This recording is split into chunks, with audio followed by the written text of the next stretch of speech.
Welcome to Excel Radio with Dr. Nick Zyrowski, where we talk with world-class entrepreneurs, executives, and health experts who have unlocked the secrets to Excel health and performance. Hi, and welcome to Excel Radio. This is your health and high performance expert, Dr. Nick Zyrowski. In this episode, I'm going to be speaking with an entrepreneur, Phil Randazzo. Phil has done everything from starting a medical billing company to being part owner in 44 different Subway stores. Now, Phil spends a lot of time working with his project, American Dream U, which is a nonprofit that helps the soldiers transition from military life to civilian life. And what he specifically does with American Dream U is teaches these soldiers how to become entrepreneurs, businessmen, or just get a regular job, whatever they need. So this episode is a lot of fun and super exciting, and I'm really excited to have Phil on the phone here with me today. Morning. All right, well, it's great having you with us. So, Phil, you're a very successful entrepreneur by anybody's standards, really. And so can you start at the top of, how you got into business and where you came from, and just really start and tell your story from, the beginning of your career, basically? Yeah, okay. So, I was almost kind of forced into becoming an entrepreneur. I was not the best student. In fact, I was a horrible student, barely made it into junior college, and then barely made it into college. And so my first job was selling insurance at 100% commission. And I wasn't all that good at that, to be honest with you. And so with a 3-month-old and a wife, I had to deliver newspapers at night and write parole and probation reports while my wife had a daycare in our apartment and then worked at the Safe Key in the school district. So I didn't quite fit real well, so I had to kind of figure it out. And so it was interesting. I went to the library with my kid and found a Dan Kennedy marketing book. I don't know if you're familiar with Dan Kennedy or not, but and all of a sudden the light bulb just went off, and I'm like, you know what, I have to change the way I market and the way I work. And something I read in that book just kind of spurred me into becoming an entrepreneur. And so it wasn't, a lot of people look and go, wow, Phil, you're doing pretty well, and you're able to do some great, charitable work. But it was definitely not an overnight deal for sure. It was a painful, 18-hour, a typical entrepreneur, 18-hour days to get to where I'm at today. I still work hard, but I was kind of forced into it, to be honest with you. It was a struggle.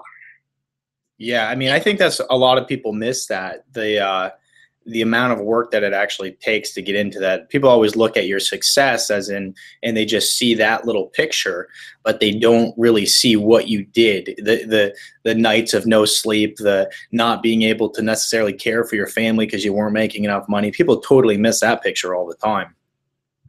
Yeah, I wish I could say, and I have an awesome wife, been married for 24 years, and she's awesome. But I have a feeling if I could read her mind, she probably would have lost faith in me several times and been like, just go get a job, right? And I think a lot of us, we look back and we don't want to go through what we went through, but I think it's made us to where we are today.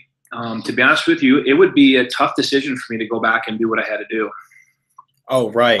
I look at my past as far as like my education and stuff, and I just look at it and go, like, you couldn't pay me to do that again. Like, it was just, there was so much misery involved with that whole process that, like, you literally could not pay me to do it. I would say, you know what, I'll find another way, but I would not do that again. Or if I would have known what I was getting into, like, in the midst of it, you're just like looking for a way out, but you keep trudging through. Right. Yeah, and I think that's true with being an entrepreneur. You went to, a decade of school beyond high school? Oh, yeah. Mm-hmm. That sounds brutal to me. Oh, yeah, exactly. Like I said, once you get so far in, it's like, well, how can I get out of this? But in the same hand, you're just like, I'm already in. I've dedicated this much of my life. I have, tens of thousands, hundred thousands, of money put into this at this point. Like, there's no way out. And so as much misery as it might be trying to do something like that with a family and all the other things that come with it, it's, once you're in, and there's nowhere to go but forward. So, well, I have a question for you. So, how do you, you're in this process of, becoming a medical doctor. and your heart's not in it, so what would you tell people out there who are into a path that maybe they're not super excited about, but they're kind of already in, you know what I mean? Yeah. Well, a lot of times what can happen is that you just kind of get stuck in the crap, basically, that is, just part of the process of going through that. So when you decide you want to become who you ultimately want to be, a lot of times, you don't really think of all the process it takes to go through that, correct? So what happens is that you get into it, and then you're like, what did I do sometimes? And so I think that really you have to always stick to that end goal. I think it's easy when times get tough to start losing your passion and want to take the easy route. And so I think you just really have to stick to your end goal, and you really have to, you remember who you want it to be. And I think too that it's human nature. When things get really hard, a lot of times we just want to go the opposite direction. And I knew that for me, things were tough, and I wanted to run in the opposite direction, but I was just like, man, I've put so much effort into this. I need to do it for me. I need to do it for my family. And, you just have to keep trudging through. And I think too that it's really important to find things that get your head on straight. So, whether it's, let's say, a Tony Robbins CD set, a really inspiring book, but you have to sometimes get out of that mindset that you're in. If you are stuck in that mindset and you can't get out, then, you can really fall into a bad place. So always seeing the other side of that. Now for me, let's say, once you're in the midst of, testing for a week straight, testing all weekend, not being able to have time with your family, your financials are beyond tight. You're putting yourself hundreds of thousands of dollars in debt. But what you have to look at in that case is and maybe even hang around some of these people that, are already on the other side, and they're already, they're making good money. When you're in a tough financial position, it's hard to see that you could ever make good money, right? Or, they're happy. They love taking care of patients. They love doing what they're doing. You have to see the other side of that. You always have to keep that bright future on your mind, basically. Right. Yeah, no, that's great advice. I'm sitting here taking notes. That's great. Yeah. So, it's, I've found so many situations in life where it's you just want to turn around and go the opposite direction. But like I said, for me, it's making sure you're really planning your life a little bit too. Now I know you're part of Strategic Coach, right? I am. Yeah. I'm part of Dan's program. Right. Right. Exactly. So am I. So the thing is about that is you really have to, they teach you how to manage your life. So as an entrepreneur, you might go 1,000,000 miles an hour every single day, and eventually you just get lost in life. Right. But what they teach you is how to manage your life is hey, you need to take free days. You need to take rest time. You need to grab that book that you have been wanting to read. That's going to be super inspiring to you. Right. So they teach you not to get burnt out. It's the same type of thing, I believe. Yeah, and we're talking about Dan Sullivan from Strategic Coach. Right. Yep. For some that may not know who Dan is. So yeah. No, he is. I've been in the program since 2007, and then joined his U times 10, and he's really helped guide me because we're both in a situation where we probably could one day say, you know what, I'm done with this. Mm-hmm. Right. I think Dan's kept a lot of people, and the work you're doing have kept a lot of people in the game, if that makes sense. Oh yeah. It's his systems. His systems really teach you how to manage your business life, your business. And like you said, he keeps you in the game because he keeps your head on straight. And he actually, he's his thought processes that he teaches you, that he's come up with over the years, are just worth their weight in gold. You could, let's say you go there for a year and you could get even though he's sharing tons and tons of great information, you could get one little nugget that could be the biggest game changer. And that's how his stuff is. He just, you get just overloaded, but there's always something that's a huge game changer off of every event that you go to of his. Right. That's great. Yeah. So, okay. Jumping back into your businesses and these sorts of things. So, right now you have, over 5 different things you're involved with businesses. So, you have the Tech Safe team, Tech Safe for Teens. Can you talk about that a little bit? Yeah. So about 4 years ago, a buddy came to me with an idea, and it was basically to solve his own problem. So I'm sure you don't do this, but a lot of people use their phones while they're driving. Oh yeah. And it's just bad. It's worse than drunk driving. I mean, distracted driving deaths are 14%. I mean, it's a bad deal. So he came to me with an idea about, having an app that would, as soon as it detected motion, it would shut down all the functions of the phone.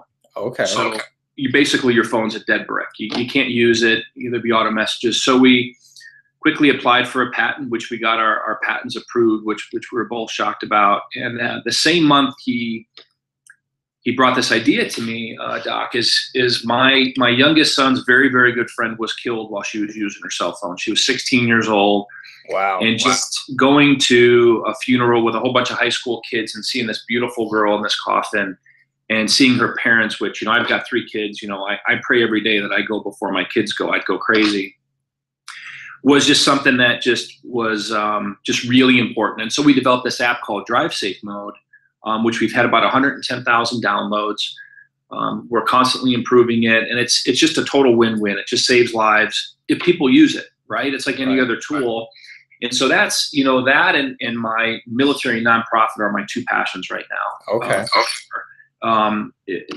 And we have another app it's called School Zone Mode, and basically it does the same thing. As soon as the phone knows it's at school, it shuts down all the functions of the phone. So, these days, when I cheated back in high school, I had a little sheet of paper in between my legs and I wrote down, different notes. Now these kids have cell phones, they're sexting, they're cyberbullying. I mean, it's the biggest problem that schools are dealing with right now, are cell phones. So yeah, that's a real focus of mine. And then, of course, the military now, and I'm an investor in other businesses. I own several, with a partnership, Subway stores, which of course Subway's had a really rough year. The co-founders passed away, and then our spokesman was a complete idiot, and he's lucky he wasn't. Yeah. Okay. He was lucky he wasn't with my daughter, because you know all the military. We probably shouldn't say this on your podcast with all these listeners, but yeah, so it's been a rough year for that, and that's a challenge too, right? I mean, I have nothing to do with that, but it's a reflection on your business, and so I think a lot of, when things happen to entrepreneurs, and I've got some investments in another business. I still have my original business I started 21 years ago, which is kind of a self-managing company, right, to go along with the whole strategic coach process, but looking back, and it's really easy to connect the dots looking back, it's real difficult going forward. All my successes were I brought in really good partners and good team members. Right. I mean, I think that's so critical, and going it alone, to me, is difficult. It can be lonely. It can be extremely stressful. No one knows what you're going through. And really, we have certain talents, and I think my talents are so few, it's scary. I'm being honest. I mean, I don't even know if I have a talent. So you got to play off of your talents and just hire, folks that just absolutely play at what you hate doing. And I think, if you probably look, you probably feel the same way. Oh yeah. Actually, as a matter of fact, there's I just watched a video the other day, Barbara Corcoran from Shark Tank. She had a video that she did. Have you seen that, where she basically goes on and she's saying the most successful companies that she's been a part of or that she's invested in, they all had partnerships where, there was 2 guys or whatever, and one person was very good at one thing and his partner was the exact opposite of him and very good at very different things. And he's like, and she's just said, together, if you have partnerships like that, you just make the most incredible team. It's just a powerhouse team.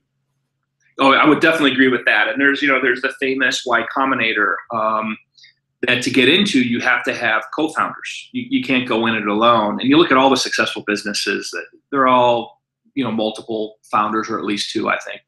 Right. Oh yeah, exactly. So it's really interesting because, kind of like what we already talked about, you said, you really had to grind out, hours and hours of hard work when you were trying to start off. And like I said, a lot of people look at you, they're probably super they see that you're super successful. And what do you attribute that to? Is it your education? Is it your hard work? What would you attribute all of your hard success to? I think it goes, when I look back, Charlie Tremendous Jones, has the saying, you are the people you meet in the books you read.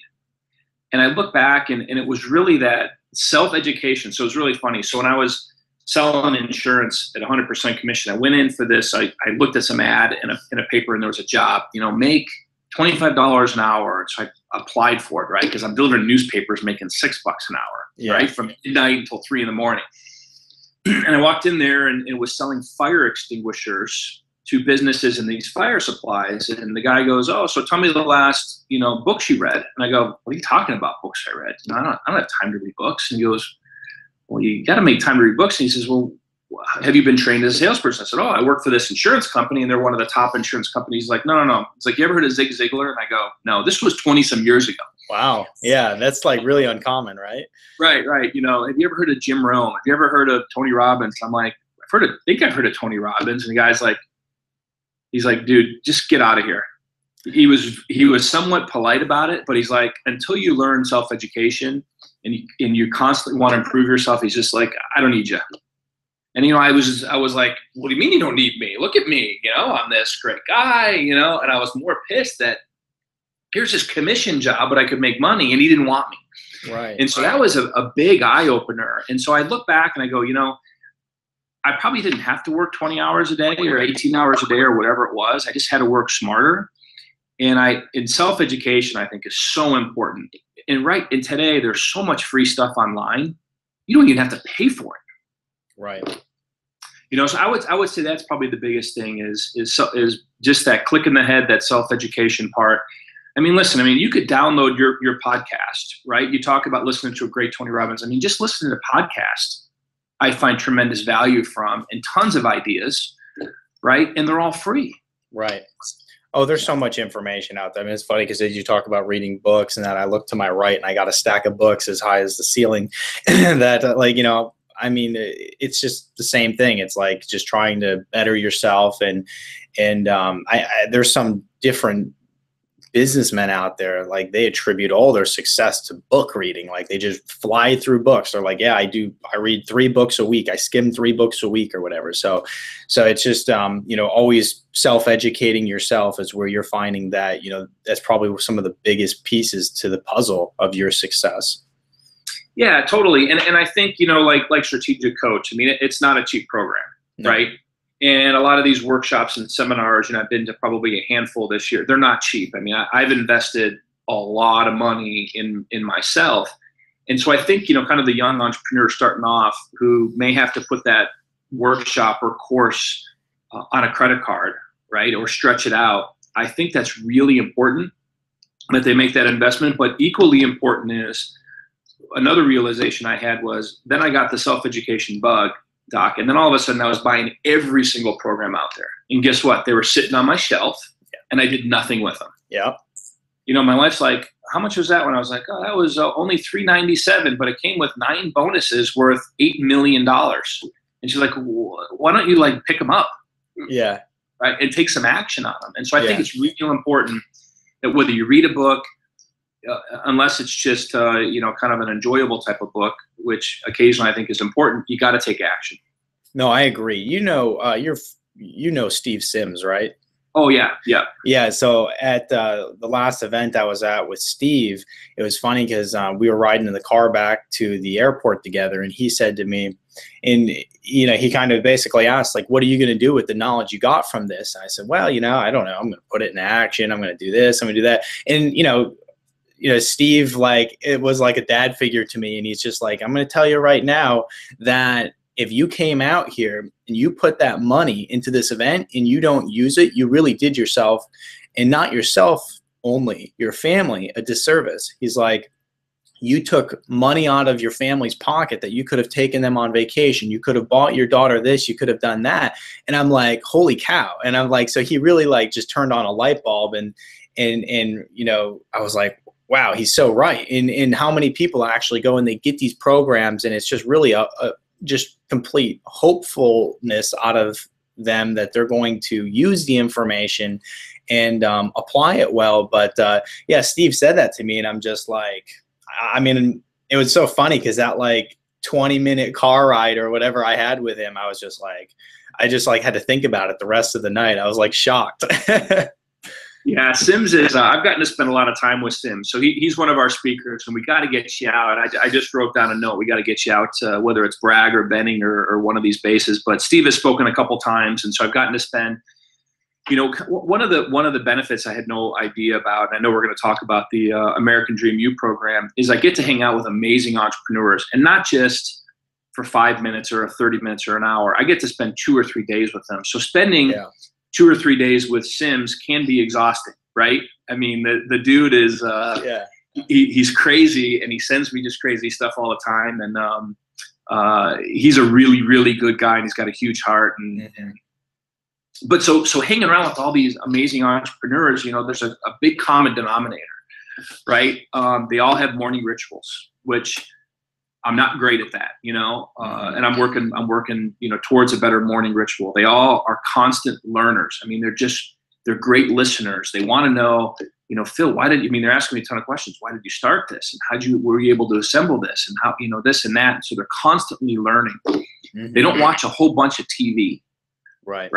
You're right. They're not going to sit down and watch, 40 episodes of Game of Thrones. They're gonna use their time wisely, and I keep seeing these patterns of successful entrepreneurs. And then I see people like some of my buddies that I went to college with in high school, and they've got decent jobs, right? They're making a decent income, and then they're watching 8 football games on Saturday and 8 football games on Sunday, and they've got Netflix on their cell phones, right? And they're not. I don't see that. They're kind of in the gap, right? If we want to use a coach phrase. And the gap to me is really dangerous. Oh, it's awful. Yeah, it'd be like hanging out with Sims for like a month on an island. Right? Exactly. Yeah, right. So I think, there you go, right? And so it's very important that you're either moving forward or you're moving down, right? And doing nothing to me so as an entrepreneur, when I start these businesses, I had a medical billing company, and just briefly to talk about that, I was fortunate. I had a little bit of money, so I was loaning money to physicians. I'm like, Doc, I go, you got all this patients, and you're seeing 40 patients a day. What's going on with your cash flow? Oh, well, my billing person's not that great. And I'm like, well, who's your billing person? Well, it was my nurse who became my office manager, who now does my billing. And I'm like, that's like the most important thing you're doing here besides patient care is you got to bill. And so I started this company called Capital MD, which I no longer have. And what I did was I advance paid the doctor in advance of when they collected. So wherever they billed from the first day of the month to the 14th day of the month, the doctor got paid in full on the 15th. Wow. And then the 15th to the 31st, they got paid in full. So I started this in 2000. And back in those days, the average receivable was 80 days, right? Because you had paper billing and it wasn't electronic, and if you did something wrong. And so I found this little niche and doctors were like, oh my gosh, I get paid average of 7 days, right?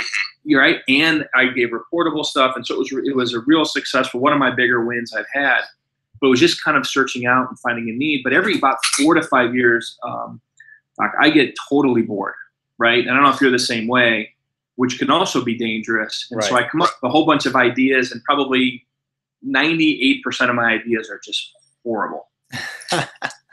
Absolutely horrible, right? I think they're good. Yeah. In some businesses I start, see on my website, I don't list all my failures, right? Yeah, that's good. That's smart. Yeah, I should probably have a page. I'd have to have, pages and pages and pages. But I think that's, I think as entrepreneurs we get bored, and that's dangerous too. Yeah, absolutely. No, and I think it happens to a lot of people. I mean, even Dan Sullivan says, every entrepreneur has ADD, right? He's like, I've never met an entrepreneur without ADD. So it's like, you're always looking for something new. And I think the reason that it's dangerous to get bored with something is because sometimes like that something really needs you to keep doing the hard, heavy lifting on it. And then you get bored with it and you're just like, I'm tired of this. I don't want to work with it anymore. But you can make it very successful, but it just takes a lot more work still. And if you're bored with it, then you don't want to go work hard on it. So it just becomes like this whole issue. And it can be difficult, and that's why when you said, you're talking about morning rituals, or we're talking about strategic coach, it's about planning. It's about getting your mind right, with the morning rituals. If you're meditating or whatever, you're taking that little bit of time in the morning. You're going to focus in on what you want to do for the day. You really are just taking that time to, draw a map for the day. And that way, once you have that blueprint of what you're going to do for that day, like, you go and you do it. If you just go in the morning and you just start, bouncing like a pinball in every direction, then a lot of times you lose focus on what you're going to do. And your emotions might actually take the better of you. And if you're tired of a project or you're just sick of it, you might avoid that all day. But if you thought about it in the morning and you're like, hey, I'm going to go and I'm going to tackle this thing, then you're going to do it. You're going to make sure you found time for it and you're going to make it happen. Yeah, for sure. And so what I started doing, and I heard this from a lot of people, is just tackle that really tough, difficult, most important thing first. Yeah. Because, I'm going to be done with, speaking to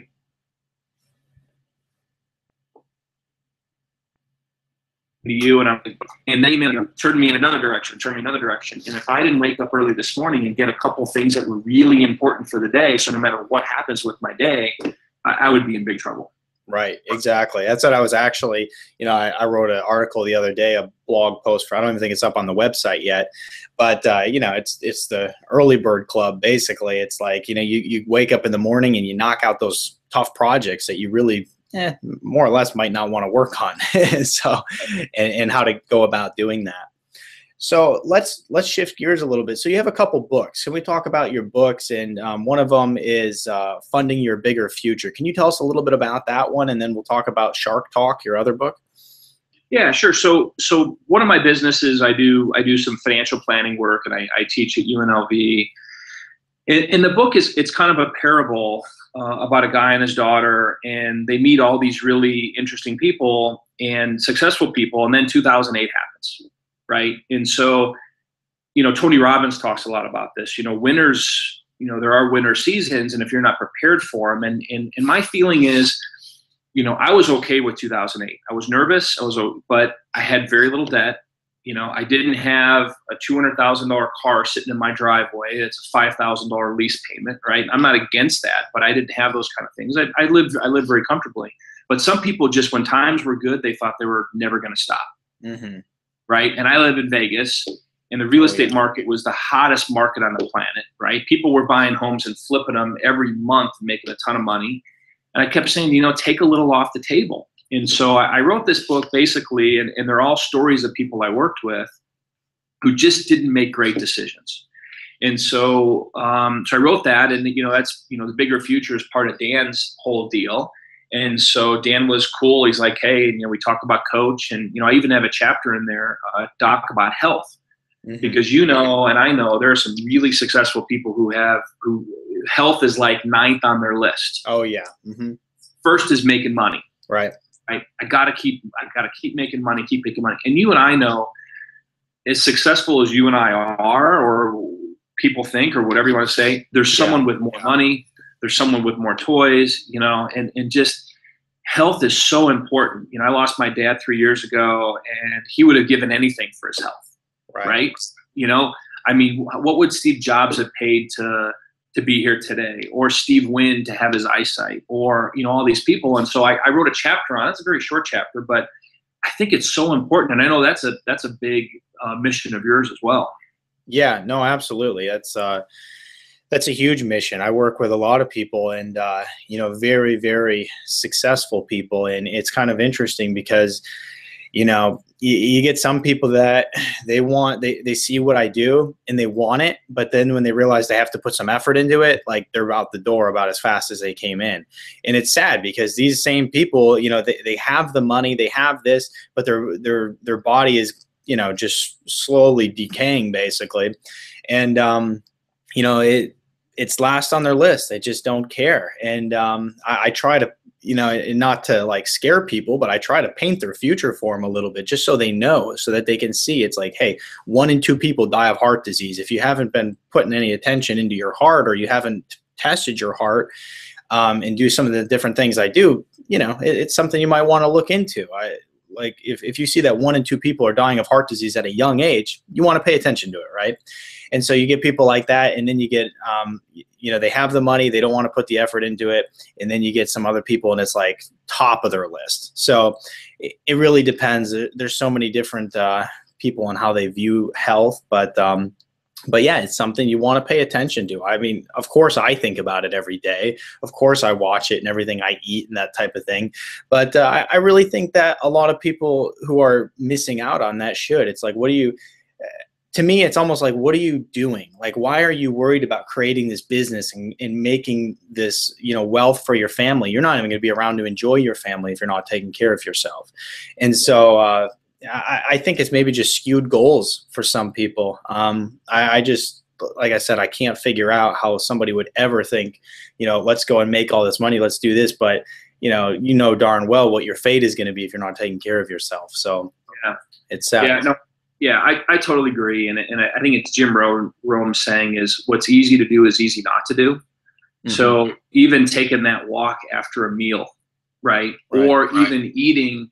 My son's really into this holistic lifestyle, and he worked in the city of Chicago, and he's like, Dad, people go and microwave their food, which is horrible. Yeah. They sit in front of their computer and work while they're eating, which is horrible, right? They're sedentary all day. They don't move. They walk to the train. That's as much walk as they get.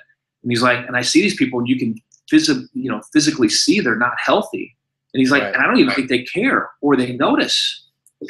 Right. And I think that's what a lot of people. And so, for all those that are listening, you're never going to have enough money, right? You're never going to have as much wealth as somebody else. And I'm not saying to not, want to create all that stuff, but man, take care of your health for your family's sake. And, painting the picture, I think, is so important. What you say, man, I see my vision as hanging out with my grandkids. I don't have grandkids. At least I don't know I have grandkids yet. I better check on that. But, I want to be around to enjoy it. Right. Oh, right. Exactly. And it's serious. It's more serious now more than ever, I believe. Like, for instance, my wife, she has 2 uncles that have just super young age, died of heart failure.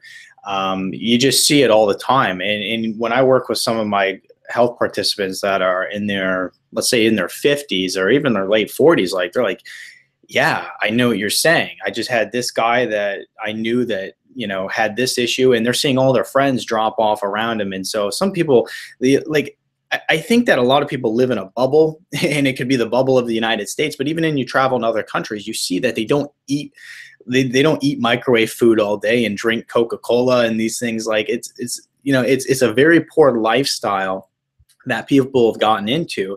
And the worst part is when it comes to cancer and these heart problems, like these things are so preventable. I mean, I got research sitting on my desk right here that says cancer is a preventable disease based on lifestyle. It's like a 10-page document. So it's totally preventable. And yeah, you just got to take action. You just got to do something about it. It's not a big deal. It's not the end of the world. But you have to take proactive steps every single day.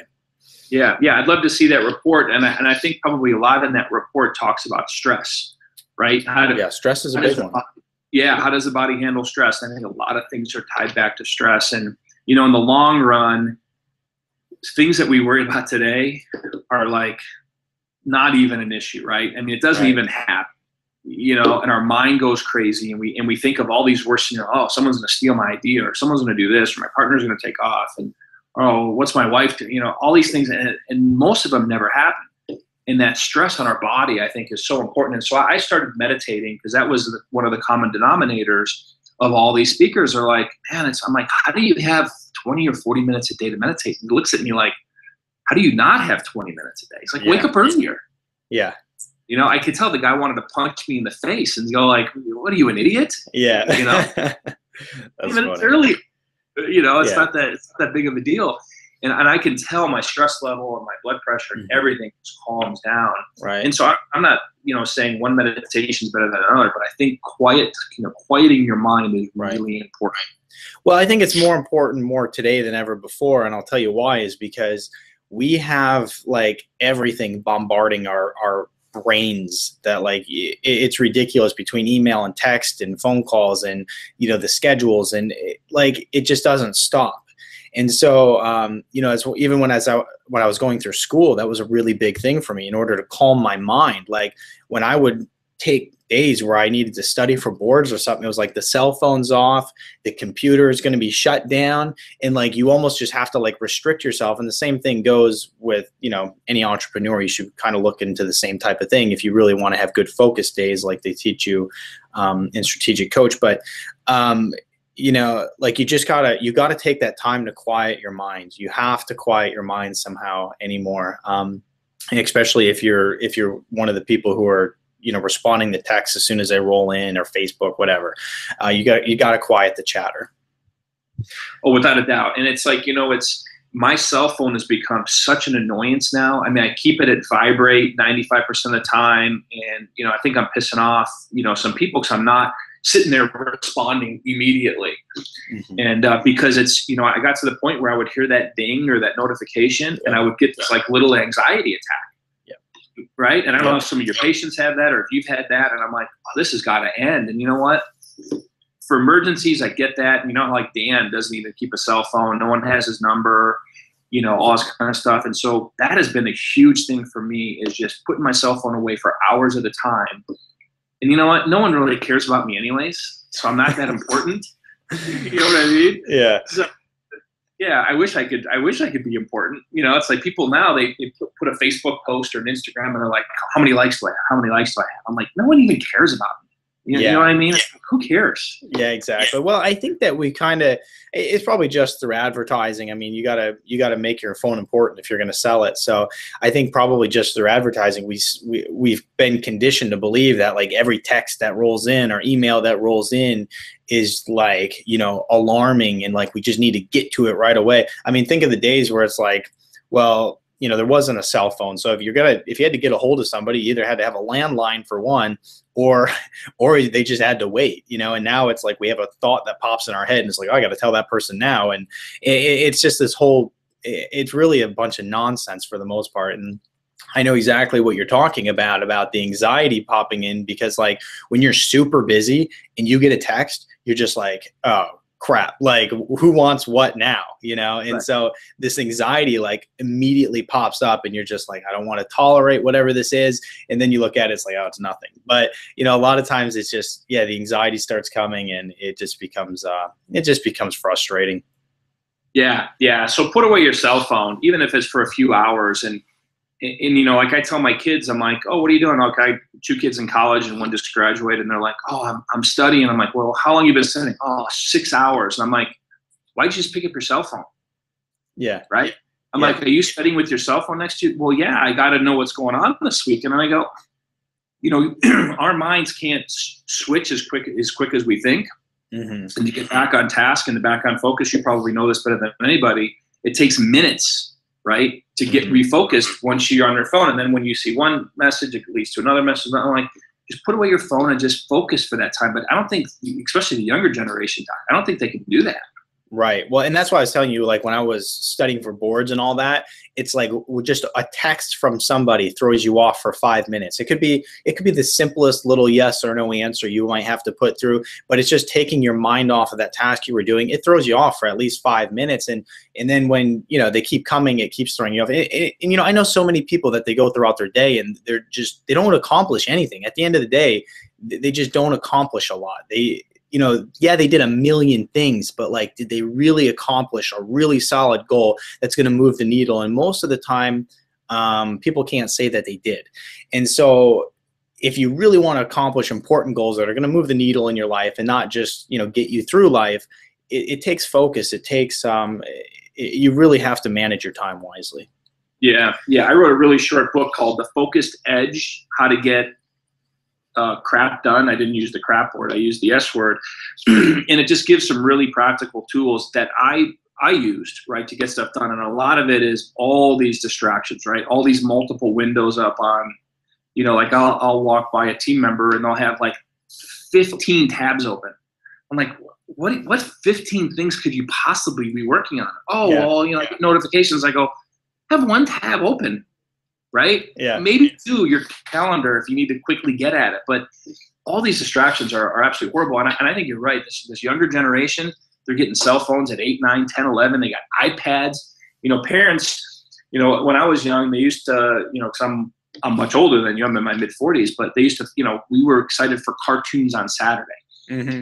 That was kind of our TV time. And, when you drove, you actually had to talk to your kids because we didn't have TVs in our cars, right? Or cell phones. And I see parents now at restaurants, and I'm not knocking parents who do this, but they literally stick a Wi-Fi iPad in the kid's lap, which we can talk about all the dangers of having Wi-Fi on our body for the amount of hours. And they just have them entertain their kids. And I'm like going, so these kids are going to grow up. And I know there's neuroscientists now that are talking about the dangers of this. And so for parents out there that have kids that throw it, again, I get the fact that, kids can get a little irritated or whatever if they're not busy.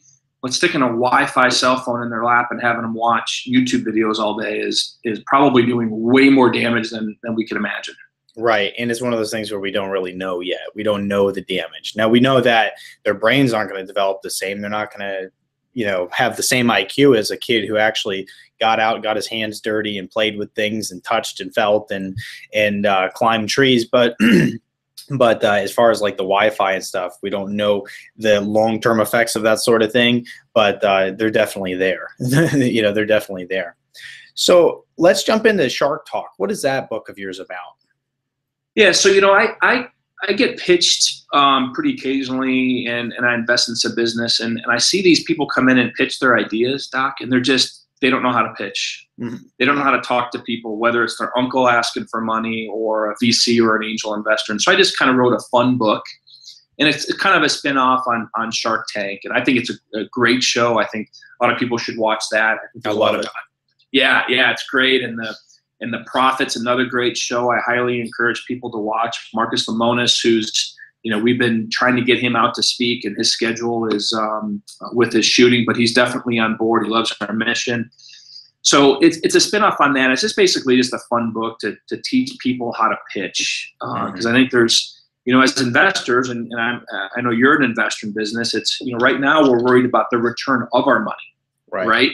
Not as much as the return on our money. Mm-hmm. And so just simply show somebody how they're going to get their money back. Right. Or there's going to be so much growth, and the equity portion of it is, and everyone thinks they have the next Uber or the next Snapchat or the next widget, and sometimes that's just not the case. It's like the ugly baby syndrome, and I talk about that in my Funding Your Bigger Future book. It's like everyone thinks they have this business, they're going to sell it one day for millions of dollars, and that's such a small percentage. Yeah. And so our babies often are ugly, and we don't know it. And so it's just a fun book on, there's a lot of great techniques that I interviewed a lot of people who invest in companies. I'm like, what are your top 4 things you're looking for? Yeah. And so I took those and just kind of meshed them in within the book. Yeah, no, that's awesome. That sounds great. I love that show, and that's pretty cool because it always surprises me when people come onto that show and sometimes they're so bad at pitching. It's like, wow, you actually even had like prep time to like prep for being on the show, and you're still so bad at it. So no, that's pretty cool. That's an interesting book. I'm going to have to read that one. It sounds really fun. And then let's talk about, I know probably the project you're most passionate about right now, and that is probably the project that you're doing that I'm most passionate about. I think it's super, super cool. I'm really excited about it, but American Dream U. Yeah, I've had this private foundation for over 12 years. And the first 10 years were focused on helping the wounded, their families. These guys are coming back, some of them in real bad physical shape. And then as the war started to draw down, there was a good friend of mine who I met as a colonel, is now a 3-star Army general. I said, hey, what can I do? Right. We're not seeing as many guys in the hospitals and need their homes fit. And he says, for some, the transition isn't going as well as it could be going. And so I'm like, done. So I assembled a whole bunch of entrepreneurs. My very first event, I had Ramit Sethi, Ben Hugh from Cheeseburger, Forrest Griffin, the UFC fighter, Maury Gallagher, the CEO of Allegiant Airlines. And we all went up and we spoke to Fort Lewis, to JBLM. And they were like, the light bulb was going off, the same light bulb that went off for me. And so we've done 11 bases in the last 2 years, including the Pentagon, which Steve Sims got invited to speak at the Pentagon. He's still talking about that. And what a cool deal, right? Yeah, absolutely. I saw his pictures from there. Oh, he posted like a gazillion of them, right? Yeah. Right. I think he thinks he has a key now to the Pentagon. I don't know if there's a key, but Sims, he's very good at promotion. And so that's really my passion, is bringing guys like you in. And we've had some amazing entrepreneurs come. And I don't pay these people to speak. They come because they feel the same way you feel, is that, if I was born in the Ukraine or in Cuba or in North Korea or in Venezuela, all these other countries, it'd be really difficult to be an entrepreneur and to have our success. I met a girl in my office from Colombia, came here, she was 19, she's 31. She started off as a dishwasher. Now she's the manager of this thing. And she's like, this is the greatest country in the world. Right. And so I feel I never served. I'm not a veteran. I did look into it after 9/11. I was medically disqualified. I even tried being an air marshal, didn't get into being an air marshal. And then I also looked into being a border patrol agent on the northern border and Canadian, keep all those crazy Canucks under our country. None of them. I mean, my legs from playing college sport are an absolute mess. But this was just a very small way for me to give back. And as Dan would say, don't say give back, but just to kind of pay it forward to the things. And so it's just been, I mean, we've affected thousands of lives, not we, but the speakers, giving them different ideas of what they could do after they get out of the military. Yeah, that's awesome. So you bring in speakers that are successful entrepreneurs, you help them transition from military life to civilian life, and also teach them how to start up a business and become an entrepreneur if that's their goal, or even get a job if they're just looking to get into the job market, correct? Yeah. So for some, I mean, we go there and probably 70% of our day is talking about being an entrepreneur. 30% is how do you find that job? Because, Doc, you can't just send out resumes these days. No. Right? That doesn't work. And so how do you get through all the noise of the HR person? So we teach different techniques and different strategies and coffee talks and all that kind of stuff, salary negotiation, stuff that the military does a good job. And I think there's a few things that we add value to. And so we spend a weekend at the base, and then we don't just leave because they all get excited. It's like Jerry Maguire, how he gets that vision and he's up writing a mission statement all night, right? Yeah. So we literally get people saying, I couldn't sleep last night because I thought I knew what I wanted to do. And now listening to this, and we've even had, there's one speaker, I won't mention his name, who's got this great job, who was in the military. And he's like, he's spoken at a handful of events. He's like, I got to be an entrepreneur. I've been sitting listening to these speakers and I have to go do this on my own. Yeah. And then we have 10 weeks of online programming. We do meetup groups. Okay. So it keeps them engaged as a group. And then if they want a mentor, they can do a mentor call once a week with a mentor. And so it holds them accountable. We all get stuck, right? I mean, I think you and I would consider Dan a mentor, some of these other ones. And so, as the level that you're at, and I'm slightly below you, there's we need mentors. We need people to bounce stuff off. And so we do that. And then we come back to these bases probably a couple times a year, and we do a Shark Tank type event where these soldiers and spouses pitch their ideas to us. And so we've had 19 people pitch their ideas. And some of them are hobbies, right? But how awesome would it have been if you and I, when we started our business, had a panel of amazing entrepreneurs coaching us on our business? And so it's just a fun thing. And then we ask them to come back and be mentors and facilitators. So it keeps them in that military loop. And so this is, man, Doc, I'm so passionate about this. It's just awesome. And it's really what makes this thing awesome is, again, no one cares about me or what I've done because it's such a minor thing, but all the entrepreneurs I bring, it's just, they bring such incredible value, and they get to spend the day with the soldier the day before they speak. So they get to play soldier, do PT in the morning, and Sims, waking up doing PT in the morning is awesome, right? Or any of these other people, Ari Mizell, who's coming back to speak again, and a few other folks. And so they really get to see what these young men and women do on a daily basis for our country, and they're shocked. They're like, oh my, how old is this kid? Oh, he's 21. This guy manages a team of 15, and he's 21, right? Wow. Yeah. You've worked with a lot of people in the military, and so it's just such a cool program. And we actually took our first donation. Dan Sullivan recognized us as the Game Changer of the Year. I don't know if you're aware of that. Yeah, I saw it on your website. It's incredible.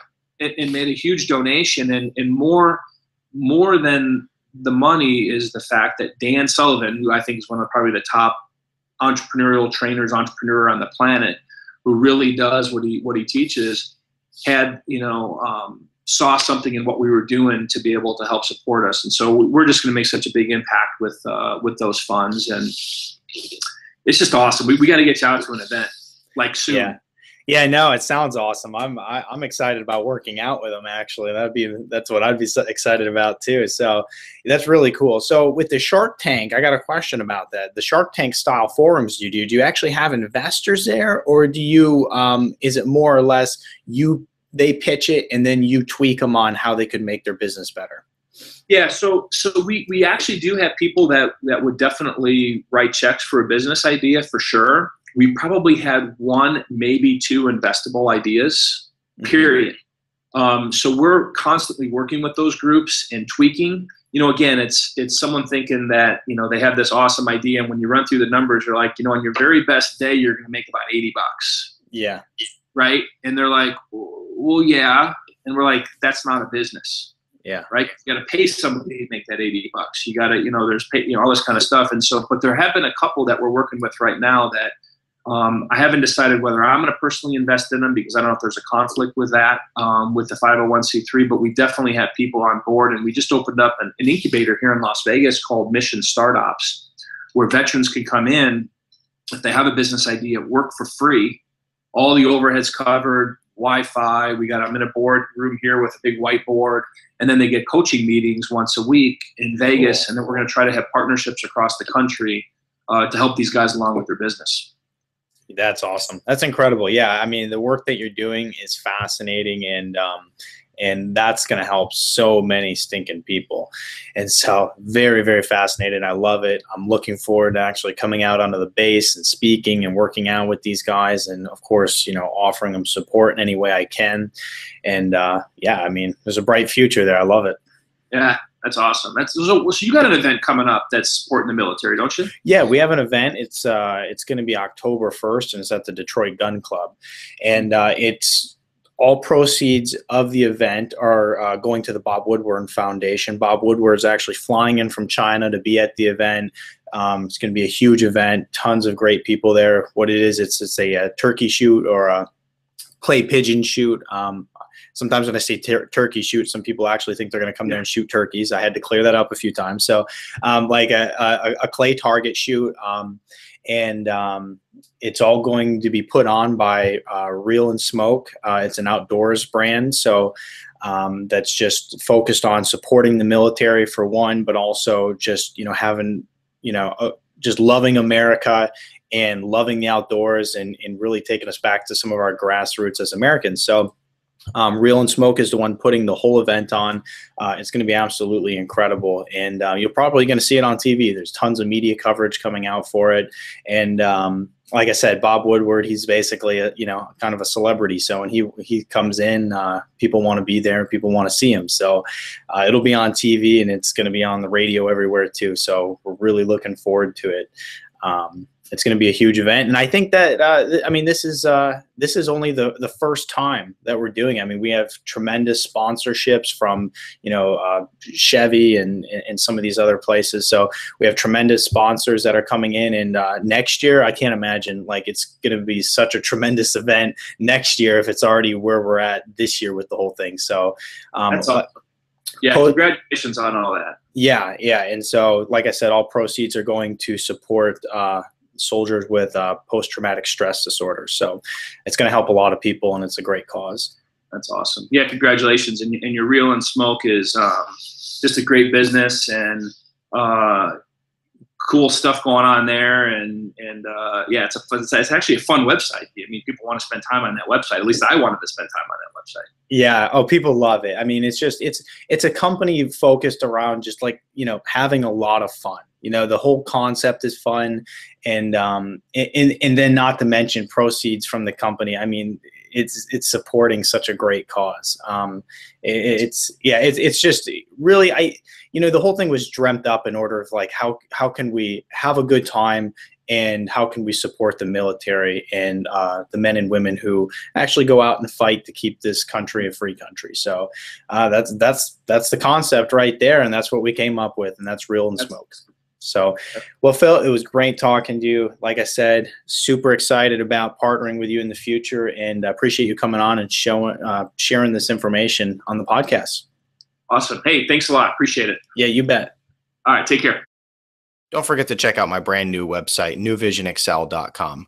Well, it's not really new, but it's been rebuilt with a ton of amazing new features. You can go on there and read blog articles from topics like the health benefits of eating pumpkin to mindful meditation. You can also go on there and post in the comments section and start a great conversation about an article that you like.